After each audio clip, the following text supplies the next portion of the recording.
ఈ శ్లోకం చెప్తూ హనుమకి 108 మాటలు ప్రదక్షిణం చేసి వక్కలతో కాని పువ్వులతో కాని అక్షతలతో కాని మాత్రమే లెక్క పెట్టాలి. కాగితం మీద గుచ్చడం పెన్నుతో కొట్టడం అలా చేయకూడదు. వక్కలు 108 ఓ డబ్బాలో పట్టుకెళ్లి ఖాళీ డబ్బా పట్టుకెళ్లి ఈ ఒక ప్రదక్షిణం చేసినప్పుడు మళ్ళీ స్వామి దగ్గరికి రాగానే నిలబడి ఈ శ్లోకం చెప్పడం. ఆంజనేయం మహావీరం బ్రహ్మ విష్ణు శివాత్మకం తరుణార్క ప్రభం శాంతం రామదూతం నమామ్యహం అందాం. ఆ వక్క తీసి పక్క డబ్బాలో వేయడం.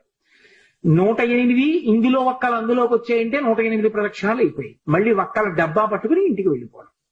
హనుమ యొక్క ప్రదక్షిణముల చేత ఆయన అనుగ్రహంతో ఎటువంటి కోర్కెలను కూడా ఆయన తీర్చగలిగిన శక్తి కలిగిన వాడు అని